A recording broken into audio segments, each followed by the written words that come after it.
नमस्कार दोस्तों। आज हम बात करेंगे रमेश बख्शी द्वारा लिखित एक कहानी के बारे में जिसका नाम है शबरी।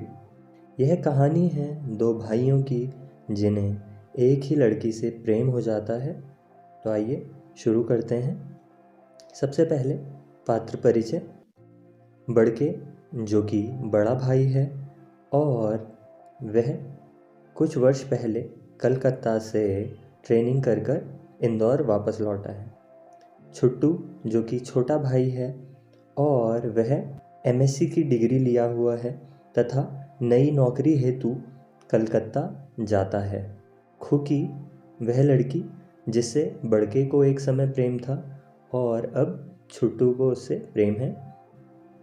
छुट्टू की नौकरी लगती है और बड़के उसे कलकत्ता जाने को कहते हैं। बड़के पहले कलकत्ता से ट्रेनिंग करके लौट चुका है तो उसे कलकत्ता का अनुभव है। वह छुट्टू को उसी घर में रहने के लिए भेजता है जहाँ पर वह खुद किराए पर रह चुका होता है।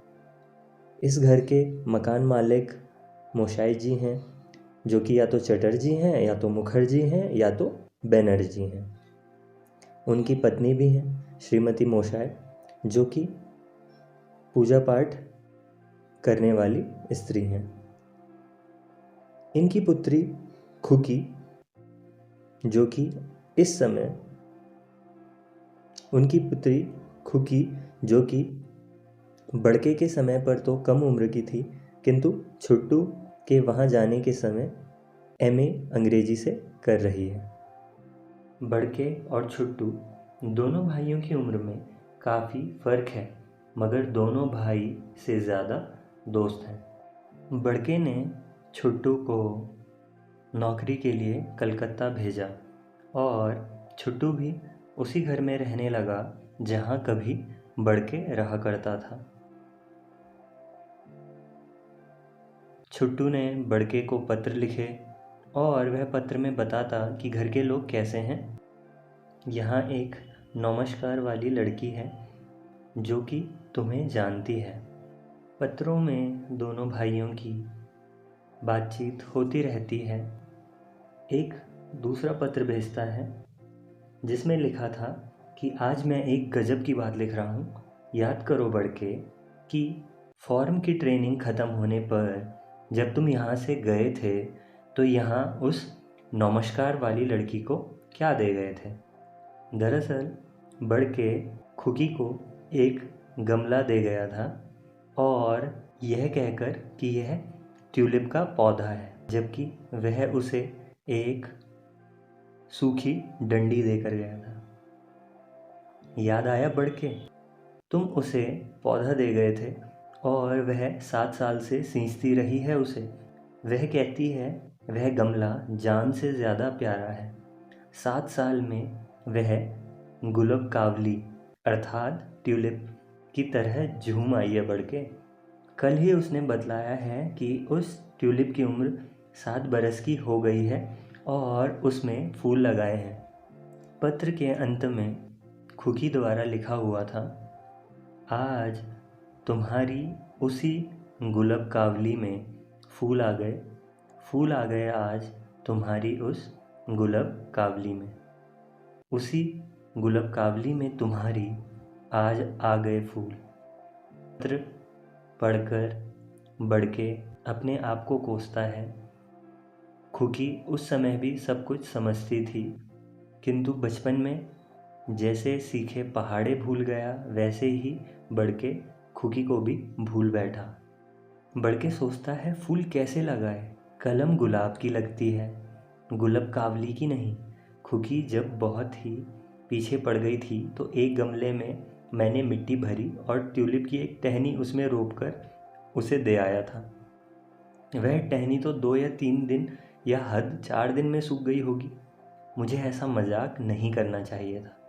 वह सूखी टहनी को पानी देती रही होगी, पानी देती रही होगी। अगला पत्र आया, उसमें लिखा था, खुकी कहती, मैं रोज़ सवेरे और शाम इसे पानी देती रही। गुलाब कावली में नई नई पत्तियां आई, पीली पत्तियां मैं तोड़ देती और नए कोपल कल्लों को पोंछती। 7 साल बीते और कल उसमें फूल आ गए। देखो वह रहा गमला।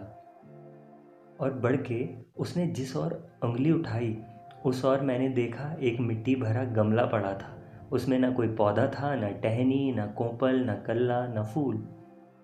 मैंने हंसकर कहा, आप तो मजाक कर रही हैं। तो वह भी हंस दी और बोली, आप मेरी बात को बेकार में सीरियसली ले रहे हैं।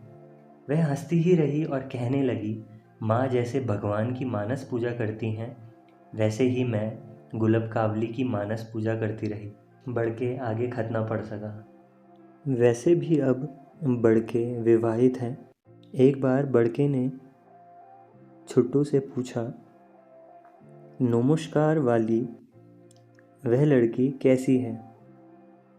छुट्टू ने कहा, गुस्ताखी माफ़ हो, बड़ी बोर लगती है। Bore bore. बड़के ने उसी समय छुट्टू को खत लिखा, नहीं छुट्टू, वह बड़ी अच्छी लड़की है, बोर तो हो ही नहीं सकती। वह तो बेहद मीठी है, वह तो जैसे संस्कृति की एक लकीर है।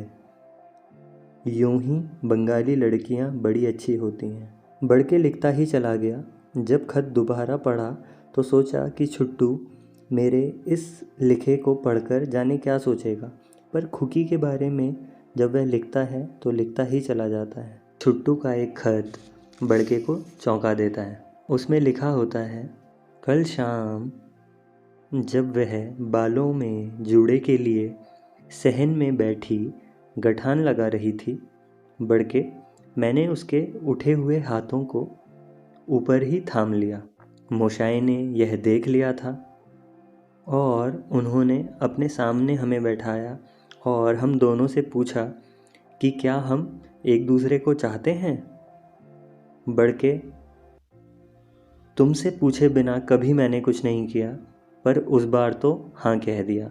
उसने भी सिर हाँ में हिला दिया। बड़के ने खत को हाथ में मोड़कर फेंक दिया। यह नहीं हो सकता। कैसे हो सकता है यह? नहीं, छुट्टू उस खुकी से शादी नहीं करेगा। बड़के की अम्मा को यह बात पसंद नहीं आई। बड़के गुस्सा था और गुस्से में न जाने क्या क्या सोचने लगा और उसने एक खत लिखा, तुमने यह तो सोचा होता कि जो लड़की तुम्हारे बड़के में रुचि ले सकती है वही 1 मिनट में तुमसे शादी करने को कैसे तैयार हो जाएगी, और अगर तैयार हो जाती है तो उस लड़की का क्या चरित्र? प्रश्न चिन्ह फन फैलाकर बड़के के सामने खड़ा हो गया। जो लड़की 7 बरस तक गुलब कावली में फूल आने की प्रतीक्षा कर सकती है, उसी के चरित्र का सवाल, वो भी कौन? तुम 3 बच्चों के पापा उठा रहे हो। बड़के ने वह कागज फेंक दिया। उसने थोड़ी देर ठंडे मन से सोचकर विचार किया, यदि विवाह के बाद छुट्टू को यह सब पता लगे तो घर की इमारत में दरार पड़ जाएगी।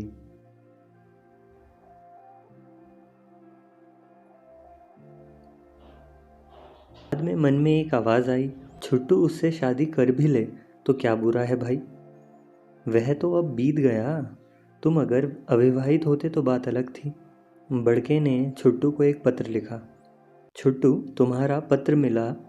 मेरी राय में यह शादी ठीक नहीं। तुम जैसे काबिल लड़के के लिए अनेक लड़कियां मिल जाएंगी। किसी लड़की का अच्छा होना एक बात है और अच्छी बहू होना बिल्कुल दूसरी बात। मेरा विश्वास है कि मेरी बात को तुम गंभीरता से सोचोगे। जैसे ही यह खत बड़के ने लिखा उतने में पोस्टमैन एक लिफाफा दे गया जो कि था छुट्टू का। उसमें लिखा था, मोशाई की राय से हमने कल रात आर्य समाज में शादी कर ली। माँ को कुछ बुखार तो आया है पर मेरा विश्वास है कि वह हमें क्षमा कर देंगी। बड़के, मेरी जगह तुम होते और समस्या ऐसे आ जाती तो फिर तुम भी इसी तरह सुलझाते। अब 19 बुध की शाम पार्टी है, तुम एकदम आ जाओ, फिर मैं छुट्टी लेकर घर चलूँगा और वहाँ अम्मा को समझाना तुम्हारा काम रहेगा। बड़के सिर डालकर आराम कुर्सी पर लेट गया। अब उसके मन में कोई भी तूफान नहीं, कोई संघर्ष नहीं। वह एक हारा हुआ पस्त आदमी। उसे देखकर पत्नी पास आई और वह खत पढ़ा और मुस्कुराई। जाओ, आज चले जाओ, उन दोनों को साथ ले आना, तब तक मैं अम्मा को मना लूँगी। बड़के चुप रहा, एक शब्द भी ना बोला और पार्टी के लिए चला गया। वह अपने भाई के विवाह से खुश तो है, पर न जाने कुछ न कुछ उसके मन में चल रहा है और वह खुद को असमंजस की स्थिति में पा रहा है। अंतिम दृश्य में खुकी, छुट्टू और बड़के एक साथ होते हैं। छुट्टू को एक उपहार मिलता है, टोकरी में रखे हुए बेर। खुकी एक बेर उठा लेती है। छुट्टू कहता है, ये बेर तो बिल्कुल तुम्हारे जैसे हैं। खुकी कहती है, मुझ जैसे ही खट्टे हैं। छुट्टू बड़के की तरफ देखकर कहता है, नहीं जी, तुम अगर खट्टी होती तो बड़के तुम्हारी कभी तारीफ नहीं करते, और अगर इनको तुम नहीं जानती होती तो मैं तुमसे कभी शादी नहीं करता। तुम मीठी हो, यह बड़के ने ही तो लिखा था। बड़के का सब कुछ जैसे थम जाता है। एक धागा टूटा तो सारा करघा रुक गया। वे दोनों बेर खा रहे हैं। बड़के उनकी ओर देख रहा है, देखे जा रहा है। बेर मीठे हैं, मीठे ही हैं। बड़के जानता है, इसी से चुप है। और यहाँ पर कहानी समाप्त हो जाती है। कहानी ऐसे बिंदु पर जाकर ख़त्म हुई है जहाँ पर छुट्टू और खुकी एक दूसरे के साथ काफ़ी खुश दिखाई देते हैं, किंतु बड़के उनकी खुशी को देखकर सहज नहीं हो पाता।